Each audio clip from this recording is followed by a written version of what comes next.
You're listening to audio from the Decidedly podcast. For more information, find us on Instagram at Decidedly Podcast.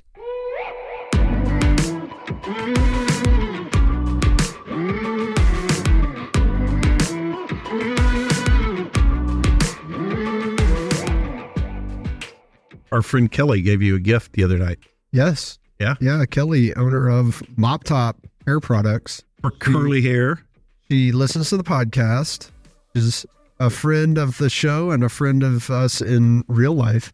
And she said, oh, hey, I got you a gift. She'd been hitting me up like, oh, you got to come get this gift. You got to come get this gift. Next time I see you, I got to get this gift. And she kept asking me like, are you going to be here? Are you going to be there? Are you going to that party? Are you going to this thing? And then finally I was like, look, I'm not going to any of these things, but you say you got me something. So I'm going to like. You were desperate for a free gift. I need validation. So I was like, I need to get this free gift. This is a big moment for me. And so I said, I'll just meet you at this event. I'm not planning on going or staying, but I'll go out there and I'll get it. So I go all the way out there, hour drive, by the way, which Kelly is probably listening to this feeling really bad, but I think it's hilarious. No, I'm sure it's worth it. So it was worth it. I drive out there for, she doesn't know that I'm coming just for this gift, even though I tried to tell her, like, I'm not going for any other reason other than to get this gift. I don't think she understood that. Anyway, I get all the way out there, drive through traffic, whatever. I get there and she's like, okay, I've got this bag with tissue paper and everything. It looks like Christmas. And she hands it to me. You know what it is? Well, I do because I saw the video. It's a fanny pack that looks like a fat man's belly with hair and a belly button and everything. And so she knew I like fanny packs. And it's the funniest thing I've ever been given. I saw the video of it and it looks like your fat roll stomach is sticking out from under your shirt. Oh, it's so good. And it makes it funnier that she went to such great lengths to give it to me and I went to such great lengths to get it. I'm like, now I have to wear it. And I have to. I want you to. If it was like, oh, just like, I don't know, like, here it is. I'd be like, thanks. Now I like, this is like my favorite fanny pack. Thank you for my fanny pack. Just so you know, I will be, we're recording this before Thanksgiving. I'm traveling to DFW to fly to Brownsville. And I will be going through TSA with a fat belly fanny pack today. I'll take a picture of you and we can send it to her. Our guest today has nothing to do with fanny packs, not even a fanny pack expert, and doesn't even have a fat belly. Gerry O'Brion. After earning his MBA from the University of Michigan, Gerry began his career working in marketing with Procter & Gamble on brands such as Crisco, Tide, Mr. Clean, Spic and Span. Next, he was the brand manager for Coors Light. There, he helped launch innovation that grew the brand by $250 million. He was then vice president of marketing for the $1.5 billion Quiznos restaurant chain. Most recently, he was vice president of marketing for Red Robin, a $1 billion brand. He's now a marketing keynote speaker and author with an emphasis on his power of because framework, the missing link to closing sales in crowded competitive markets. He built his career growing big brands and distills this experience into creating strategies that are actionable for smaller businesses all the way up to $1 billion brands. We talked about some really great insights that Gerry brought to the table, recognizing the needs of your ideal market and meeting it, turning a brand promise into brand proof, as he calls it, putting your business best kept secrets in place where consumers gain awareness, and the power of specificity in your marketing strategy. Stick around. Gerry shares great stories. He has even wiser insights. I'm Sanger Smith. As always, I'm with my dad, Sean Smith, and this is Decidedly.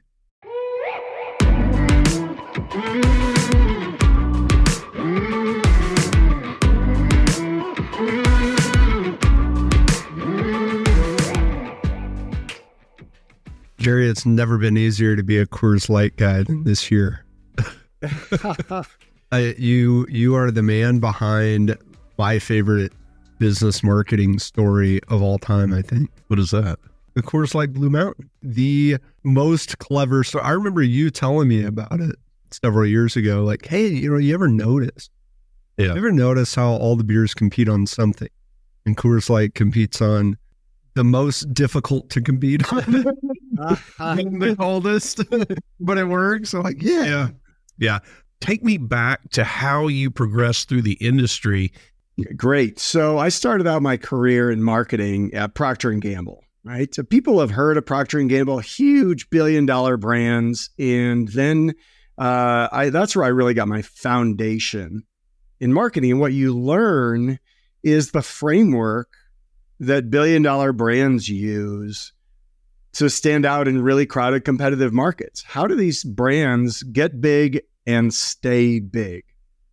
And then I moved over to Coors Light, and we did a lot of work, and I'm happy to talk you through all the things we did and how we did it, because family business owners of all sizes can learn from the strategies that we used on billion-dollar brands. And then I went on to become an executive with other brands. But what I ultimately did was I said, I'm maybe not the best fit with being a corporate executive. I'd rather be out there in the world taking my framework to business owners of all kinds, of all sizes across the board. And so I ultimately, over the last 15 years, distilled down everything that I had learned from my experiences at Procter & Gamble and Coors Light and Red Robin and billion-dollar brands, and all my other friends and colleagues who work on these billion-dollar brands. And I distilled it down into the framework of influence that anybody can use in any size business to influence customers to say yes to them, to influence employees to say yes to them, to influence investors, bankers, whoever you need to influence. And so the foundation of the framework was built over years and years of working for billion-dollar brands, but it has been honed over 15 years of working with business owners of all sizes to figure out how to be more influential. When do you think did you start to become aware of this concept that you're talking about? It's funny, and we can talk about my book just launched, and I've been needing to write this book for a decade, but I'm glad I wrote it now because I've got so much water under the bridge of using the framework. It's packed with case studies. But the opening of the book actually tells a good story of how this sort of got started in my brain. So I just left Cincinnati from Procter & Gamble and moved to Colorado to work for Coors Brewing Company. And 2 weeks after I get to Coors, there's this big marketing department offsite. The whole office building is leaving the office to go to this hotel 10 minutes away to go to this all-day marketing meeting. And I'm walking out of the office building, and I end up walking out next to the chief marketing officer of Coors Brewing Company. Now, this is my boss's boss, the head of all marketing, $4 billion Coors Brewing Company. I'm walking out next to him, and he goes, "Hey, Gerry, why don't you ride over there with me?" And I'm thinking, yeah, good opportunity to get to know the chief marketing officer. We walk out to his car. It's this big, super sleek, brand new Mercedes-Benz. And I'm thinking, yeah, successful. Yeah, well, then it occurs to me, I got 10 minutes with the chief marketing officer. I better ask him something really smart. So I look smart. So I'm thinking through the questions. What should I ask? What should I ask? I sit down in the front seat of that car. He pulls out. I turn to him and I say, "Lee, why is it that a consumer, right, people that give us their money, right, why is it that a consumer chooses to buy one beer versus another beer?" And I'm thinking he's about to give me a 10-minute lesson on how people choose. Sure, yeah. And now this is the question, right? Yeah. This is like, what's the most important marketing and sales question of all? Why do consumers choose to buy this beer versus that beer? And I swear, he looks at me and he goes, "Well, geez, Gerry, if I knew the answer to that question, we'd all be rich." I'm thinking, dude, you appear to be rich. And you're the head of marketing for a $4 billion company. You don't know how we influence people to buy this versus that. That's what it got stuck in my head. And I'm like, the whole idea of this whole thing is understanding how do we influence people and then using strategies and techniques in order to do that. And we should know how to do that.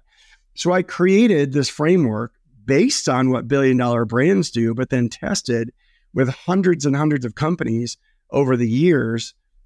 So the foundations came from this inspiration of like, well, what really is the formula? So is it that there are things that these brands are doing that they've been doing for so long they're unaware they're even doing anymore? Well, what what's funny is I talk to people that work on big brands and they read my book, they see my framework and they're like, oh, yeah. And they're like, this is kind of what we do. I'm like, I know. Here's the thing. Nobody else knows. We all, when you're sitting working on a $4 billion brand, you think everyone just knows this stuff because everyone does know it.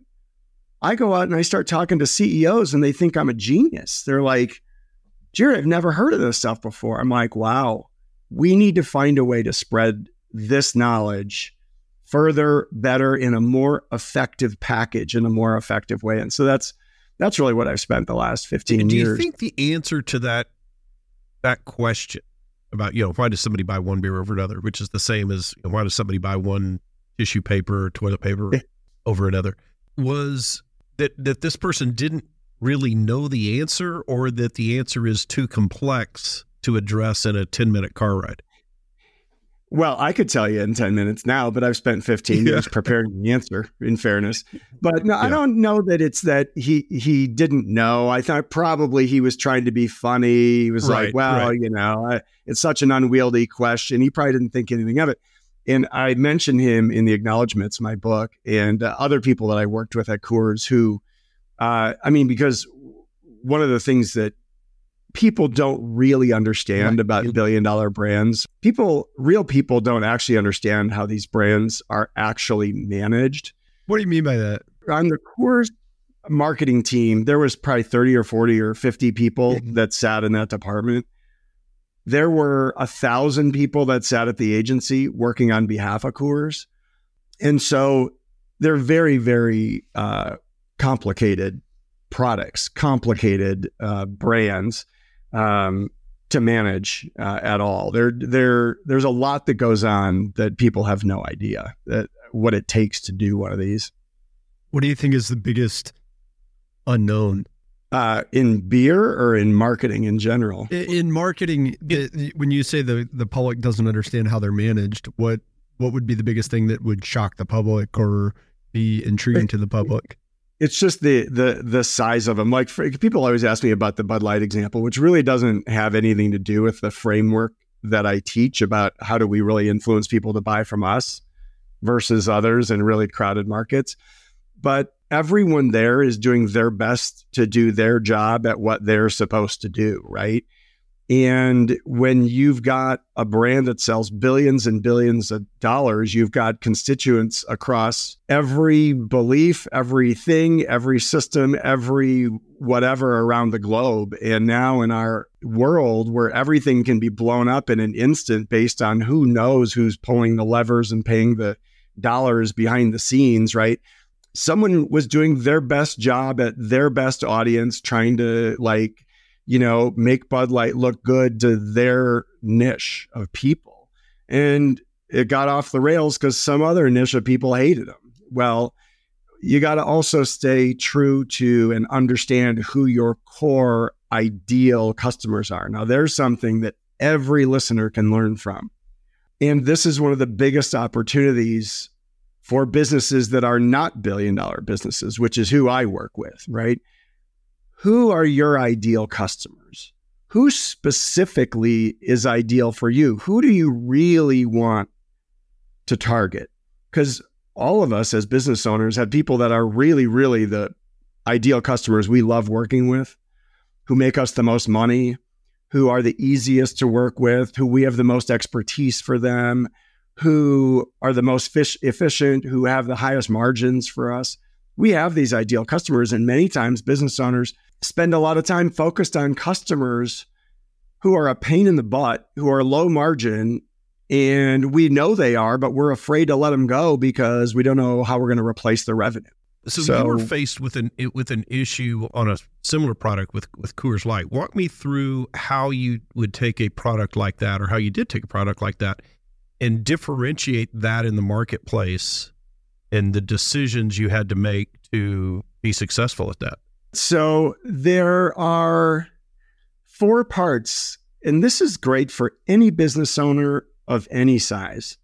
There are 4 parts of my framework of influence, and they're very easy. The reason people love to use this, that any business owner of any kind professional services like you guys, or manufacturing, restaurants, anything in between, anyone can use this, is because there's 4 parts. Number 1, who is your ideal customer? Who specifically is really perfect for you? Who really are you influencing? Number 2 is, what are your insights about them, their mindset? What do they want more of? What do they want less of? What do they hope for? And what do they fear? And then the third question is, okay, well, based on those insights, what you know they want more of or less of, or what they're frustrated about, what is the promise you're going to make? What is the outcome you as a business owner are going to promise to them? Which, by the way, is the one that we're all really good at. We're really good at figuring out the promise. Hey, work with us. We're going to give you higher quality. We're going to give you better service. We're going to give you better results. We're good at making the promises. The problem is most business owners of all sizes don't finish the sentence of influence. They don't finish the 4th question. Number 1, who are you influencing? 2, what are your insights? 3, what's the promise you make? 4, what's your because? What's your proof? What's the proof that you're going to deliver the promise? So those are the 4 parts of the framework. So if you think about Coors Light, what we did was, back then in the early 2000s, all beer advertising was rah, rah, party, party, fun, fun. It's great. Woohoo. You're going to look cool at the party. Like, there was nothing to do about the beer. So a bunch of us had come in from other kinds of companies, Procter & Gamble and, other consumer companies that weren't in the rah, rah, cool, cool beer industry. And we said, I wonder if you can use the same strategies that you use for, like you guys said, paper towels or shampoo or whatever, to sell beer. Well, question 1, who are you influencing? Well, the answer isn't actually everybody. And here's why. Because people say, oh, light beer, that's probably good for women or middle-aged men or whatever. Okay, women drink 25% of the volume of the beer in the United States. Men drink 75%. So men are a better target. 21 to 24-year-old men drink 8 times more light beer than older men because they're very high volume users. A few nights a week, they're drinking with their buddies, several beers a night. That's your ideal customer, 21 to 24-year-old men. Then we asked a bunch of them, what do you care about for light beer? And they said things like, relaxation, low carbs, low calories, great taste, good value, right? Because they're young. And funny ads. They really wanted funny ads. And then they said cold beer. And we're like, really? Cold beer? Like, okay.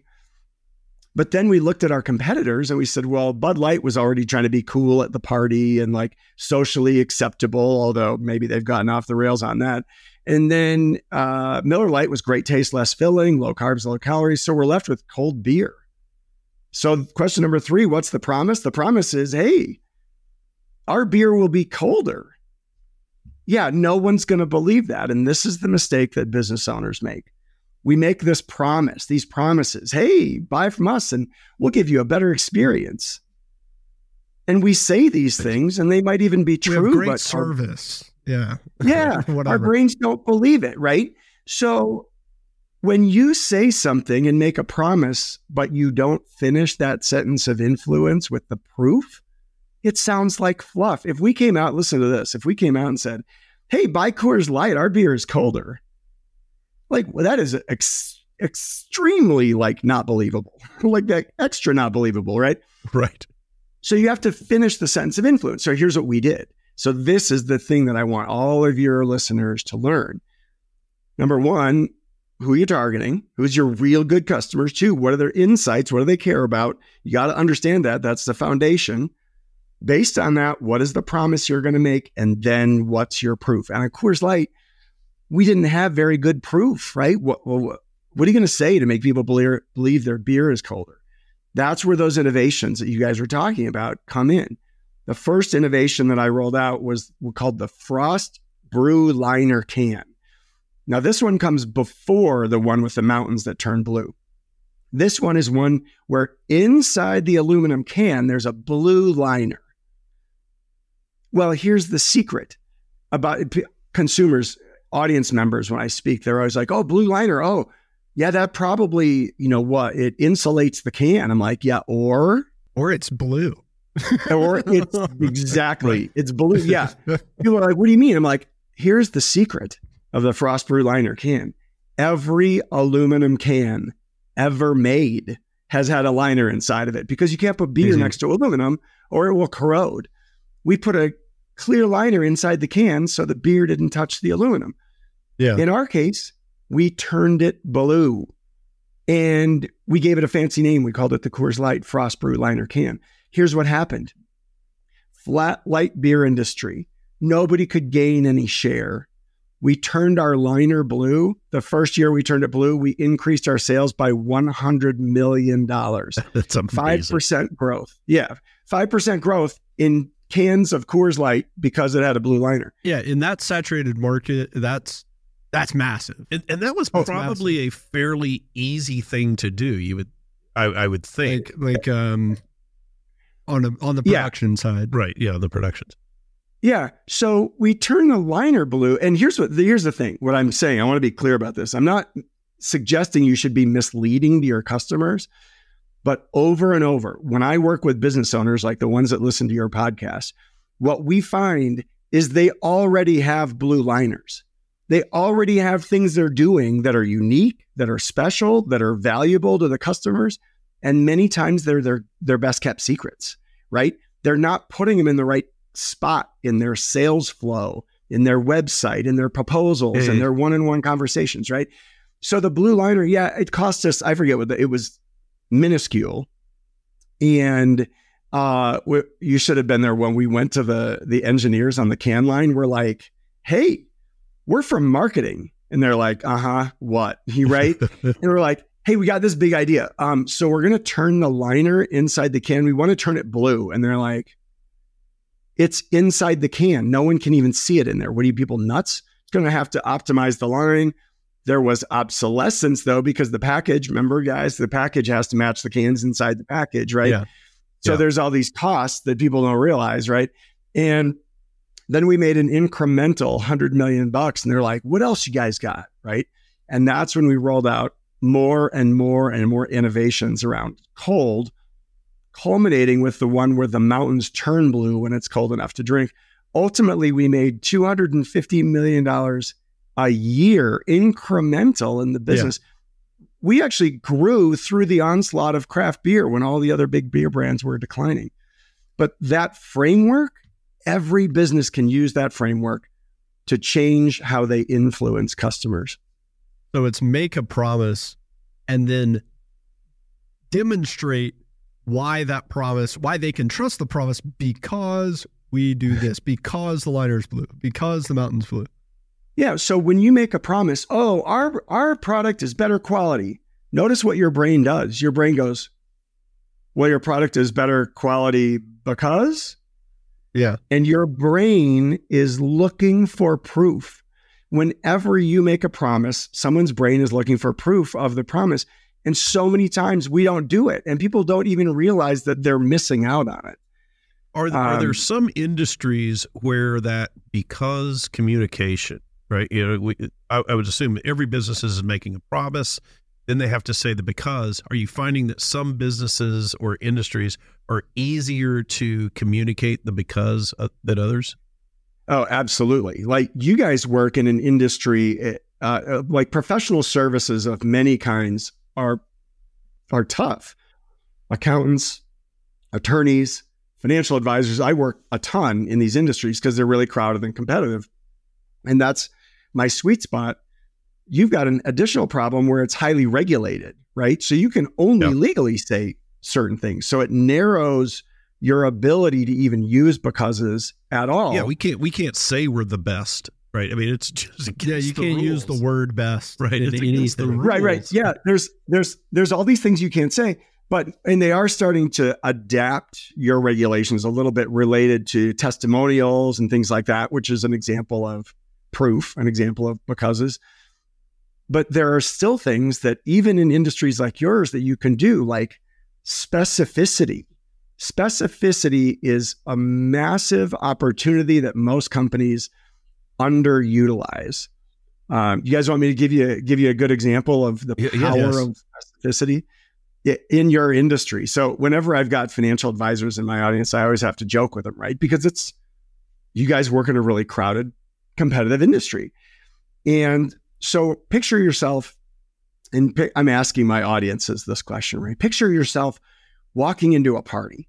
You walk into a party and you're walking around and you meet somebody and you say, hey, I'm so-and-so. What do you do? And they say, oh, hi. Hey, I'm a financial advisor. What do you want to do? And they're always like, run, which is not the reaction that you want when you meet a prospective client. I've got other financial advisors I've worked with. I've worked with tons across, and there's a lot of good answers to this question. Walk into a party, someone meets him, you say, what do you do? He says, I'm a financial advisor, but I only work with very specific kinds of clients. Now, what do you want to know? Well, what kind of clients? I want your listeners to notice that we go from leaning out to leaning in for no other reason than specificity. I didn't even tell you what they specialize in. And we want to learn more. Now, in his case, now I've worked with a bunch of these. He only works with self-made millionaires, a very small number of them. He works with them through a unique process during this transitional phase of their life. And now you're thinking, oh, either I am one, or do you know what? My aunt just sold her business. She should probably talk to you. We go from wanting to back away to wanting to give referrals because we've narrowed the focus so closely we can picture someone to make a referral. And it's for people who are either in the category or out of the category that has been specified. They feel like a sense of relief because they go, oh, well, this guy's not going to try to he's not coming after me because I'm not in the category. Or that's right. Oh, he is, but I'm interested because I'm in the category. Right. Oh, this and is so nice. Think about what specificity does for you. It immediately increases your trust. It immediately has you start to picture, do I know anyone that I could make a referral? Because people naturally want to be helpful. It immediately shortcuts decision-making. If you actually are in that group, you're like, well, boy, they must be smart. They must know a lot of things about me. And the truth is they probably do because they specialize in people just like you, right? Yeah, absolutely. When you were at Coors, I imagine you have the success with the liner, turn it blue. Holy crap, $100 million. You have success with the mountains. Holy crap, another $150 million. What I would have done is just turn everything blue. So was there something that you tried to turn blue and you go, that was stupid, we shouldn't have done that? No, but what we tried to do, just to give you guys an idea, this is an example of the difference between a real business and a multi-billion-dollar brand. When I do my keynote, I show 6 examples of things that we rolled out related to cold. One was the frost brew liner, the liner in the can. One is a cooler box. It's an 18-pack of plastic bottles with essentially a blue garbage bag in it. So you can put ice in the box, right? They're 21-year-old guys, right? Didn't have to be too genius. Third was super cold draft. Coors Light does not freeze at 32 degrees. It freezes at 27.4 because it's got alcohol in it. So we created a draft system that would pour Coors Light at 29 degrees, poured below freezing. And then we came out with the cold activated bottle, mountains that turn blue, the cold activated can, mountains turn blue. But what people don't realize is is that only 5? Those innovations, we created 995 concepts and less than 10 of them ever made it to the market, right? Normal companies don't make 1,000 ideas before 10 of them make it to the market. So did we try to turn everything blue? We tried that and to every other thing you could ever think of with any promotional idea, any packaging idea, anything. We turned over every single rock and 99% of them didn't work. You guys will think this one was funny. We created, because the idea was Coors Light would be colder and more refreshing. We created what we called the smooth pour can. Now, it had a little vent on the side. When you crack the can, it had a little vent on the side where the can would open up. AKA secret name, the shotgun can, right? Remember in college, shotgunning beers? We're like, can we create a can that's a shotgun can? Except we couldn't call it that legally, obviously. But like, that one, we actually launched it. You could look at it. I remember that. But didn't work long term. Yeah, I mean, it was fine, but did it really pour more smoothly? Well, kind of. Yes, legally, yes, it did. But could you really? Yeah. So is it that some of these things people don't really care about, or is it that they're not enough of a difference, or is it's just really impractical to continue making it? Well, what's the most common reason that 995 of them failed or just never made it? Mostly just people don't care. Right? Okay. Because do I really care if it's a smooth pour can? I don't know. Do I really notice a difference? I don't know. Whatever. But the reason that the Mountains Turn Blue has lasted, it actually does something really valuable. It seems silly compared to what most business owners do, right? But it's actually useful to know. And if you pop open a Coors Light where the mountains aren't blue, it actually isn't cold, right? Yeah, it actually there's nothing like grabbing a cold can. The can feels cold. You crack it open, it's not quite cold. Yeah, not quite there. So it's the good news is it's dramatically easier for most businesses that operate in real business world to come up with innovations. And oh, by the way, almost every company that I work with directly already has tons of becauses. The problem is they don't even realize that they have them. They're not putting them in the right place. They're not saying them in the right way. They're not a listening, learning organization where they're coming up with new ones. So most companies already have these things that make them great. And so you don't have to do big, unwieldy innovation projects. And there's a whole section in my book on innovation and the flow and the process you use to do it. But the foundation is listening to your customers and learning from your customers. That's the thing that billion-dollar brands do consistently and really well that most smaller businesses don't spend enough time doing. Listening, learning, hearing the frustrations, hearing the wish, I wish this, I wish for that, hearing what the other person didn't do, or listening to your customer about why you lost them and why they went to a competitor. Insights are what drive all innovation and what drive all influence for your customers. So the good news is you don't have to have 1,000 ideas. It's good if you got one or two really good ones that your competitors in your market don't do. So at the bottom line, this sounds like storytelling, right? And when you look at telling a good story, how are you deciding what story to tell? And then how are you deciding how to tell that story well? It's a good question, right? So another thing that many business owners, and I ask them about this all the time, they don't do very well is understanding the landscape of their competition.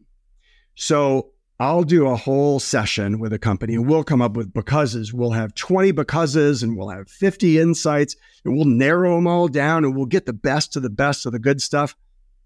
And this is where it gets good. You lay it all out and say, these are all the great things that make us special.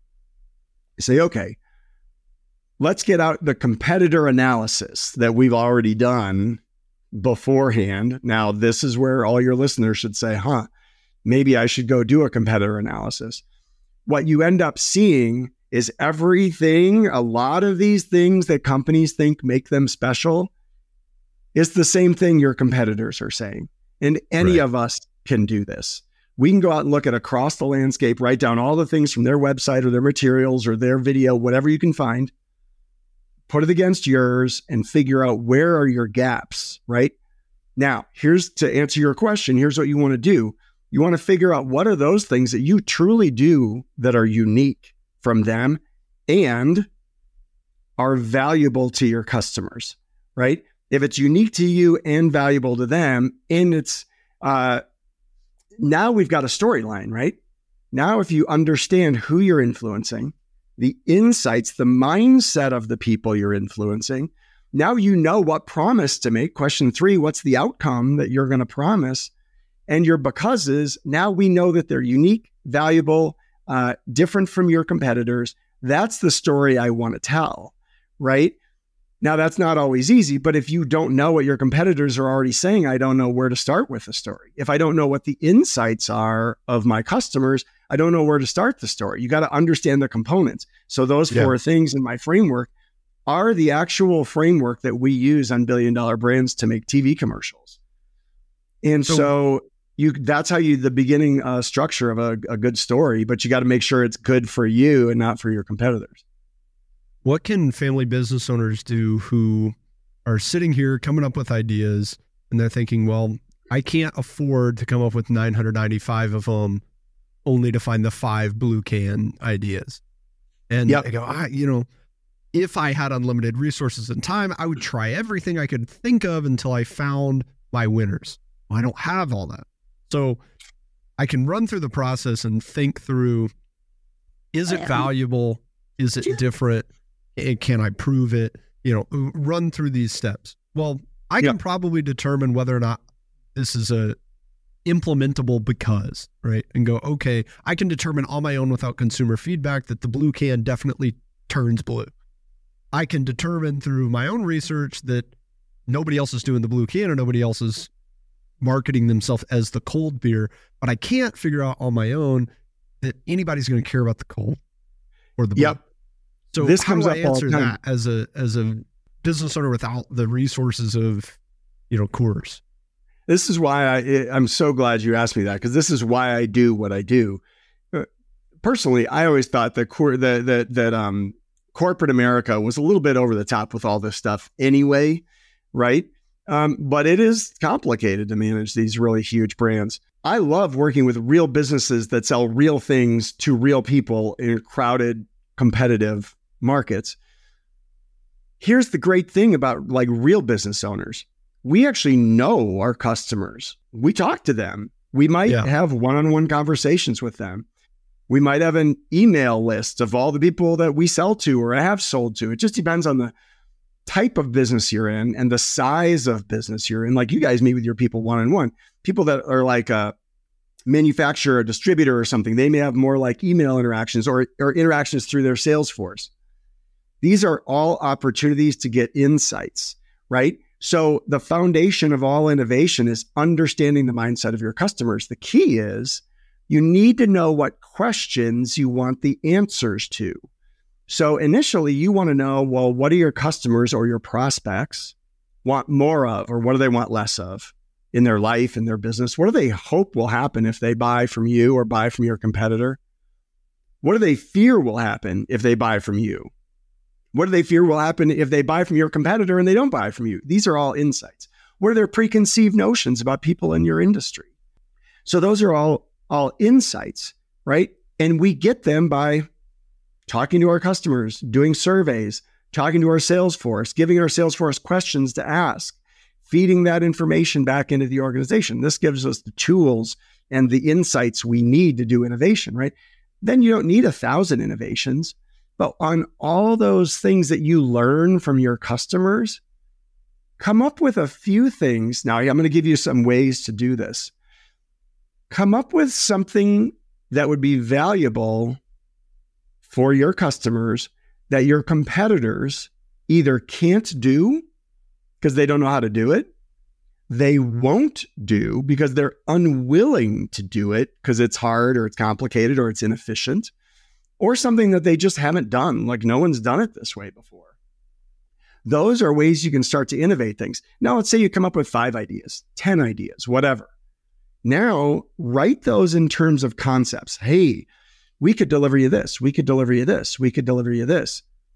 Put them out in front of a few customers. One of the amazing things we learned at Procter & Gamble while I was there, we got better, deeper feedback and insights from deep dive interviews with individuals than we did with big $30,000 focus groups.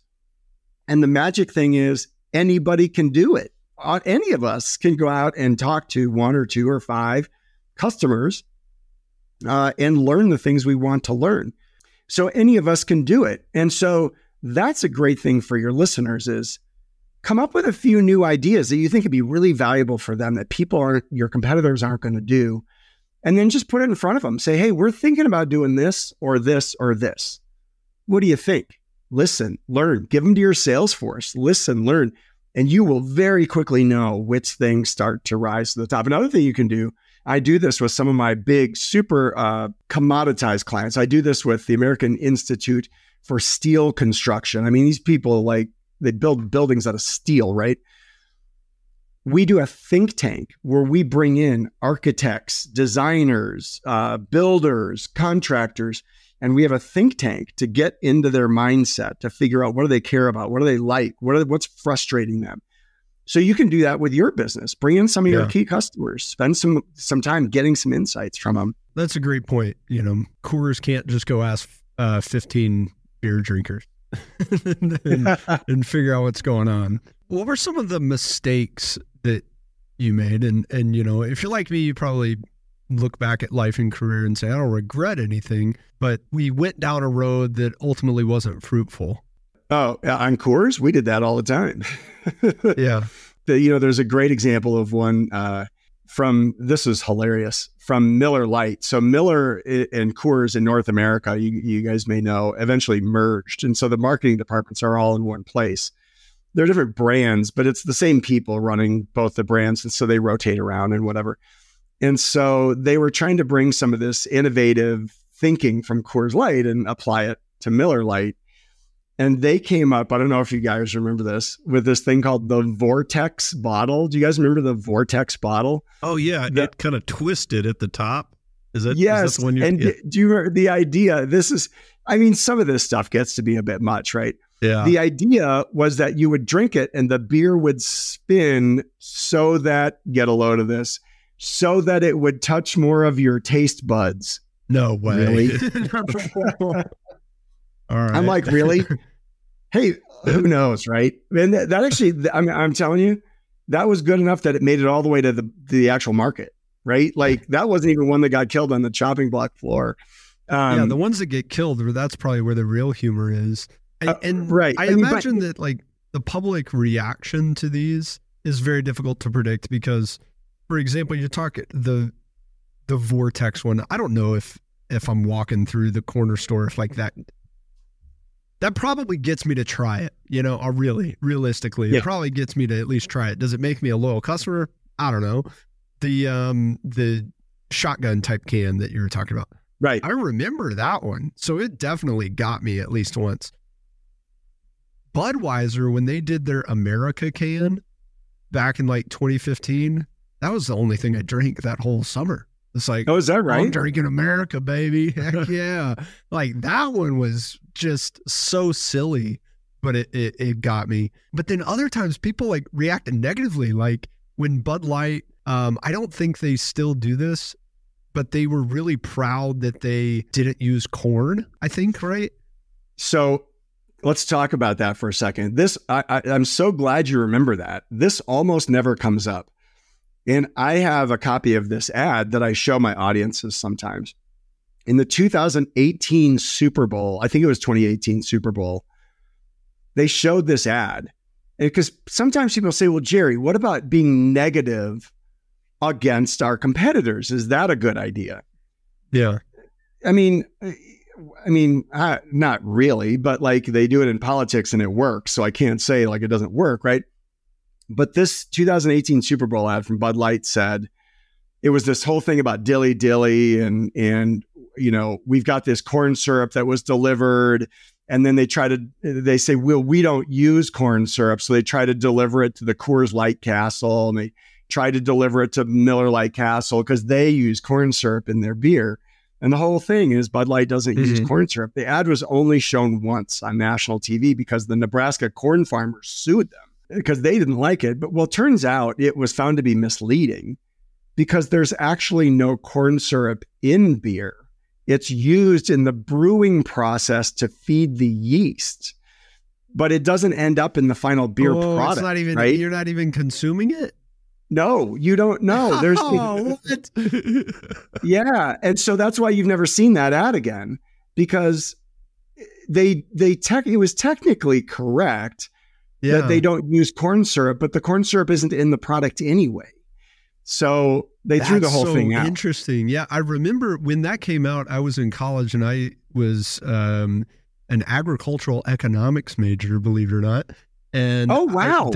That was the type of conversation, like that was what we were studying at the time, was how much corn was being used in just regular popular products. Like they use corn in diapers, Huggies diapers. Oh, no kidding. Corn is in the manufacturing process. Corn's in everything. And so I had been going to these classes. I'm in like a 400 level class. The professor was a lobbyist for the corn industry. Okay. So he kind of changed my opinion. I was a little bit libertarian, like we shouldn't have farm subsidies, man. And, thought Ron Paul was going to like solve that. So that's how delusional I was. But then he comes, he goes, a lot of y'all, we're at Texas A&M, conservative, y'all are farm kids, ranch kids in the audience here. You probably still think farm subsidies are nonsense. Yeah, government needs to get out. And he was like, no, man, this is the sovereignty of our nation depends on corn subsidies. Like that's how extreme his opinion was. Anyway, so he kind of like scared all of us into corn's bad. And at the same time, that King Corn documentary comes out, which is scares the entire rest of the country. Hey, corn's really bad and it's in everything. And so when Bud Light came out with that ad, I thought, what genius. Gee, I kind of like Bud Light now. Like, yeah, no corn. That's good. We need more. And what was so crazy to me at the time was that seemed to be the popular sentiment, which probably Bud Light was sensing as well. And they go, hey, we got this documentary. People are talking about this. It's kind of a real issue. That's good for us. Let's jump on the bandwagon. They put it out there and they got heat for it. I mean, forget the fact that it's misleading in general, but I remember articles being, Bud Light needs to apologize to American farmers in the entire state of Kansas. Like it was really not the reaction that anybody would have expected. Right. Well, but if you look at the framework, right, like of who are you influencing? Okay, like everybody's watching the Super Bowl, right? What are the insights? Insights are corn is bad. It's in too many things. Corn syrup is bad. High fructose, it's terrible, right? Insights. So you got the insights, right? The outcome is, hey, Bud Light's better for you. That's because we use no corn syrup, right? Like the framework of influence, they got it right. And frankly, my reaction, because I was no longer at Coors Light then, I was watching that Super Bowl ad, and my first reaction was, man, am I glad I'm not the brand manager of Coors Light. I mean, literally the person sitting on the couch next to me. Yeah. Person sitting on the couch next to me goes, I'm never drinking Coors Light again. Seriously. Like, wow. And it's because now all of the flack and the media and all this, great, I understand. The person sitting next to me is like, I'm never drinking that again. Now, remember what we're talking about. How do we influence people to do what we want them to do? They use the exact framework I teach, and the person sitting next to me said, well, I'm never buying that again. They influence that person to change behavior. Now, what you guys are also accurately pointing out is all the other factors that happen in our world around this stuff. The good news in general is smaller family business owners that operate like real businesses don't have to worry as much about massive social media blowback from the broader industry and the who's who of pushing what message through what channels of the social world, right? We're just selling real things to real people. And so while it's fun to talk about these big global controversial things, we have to know about them.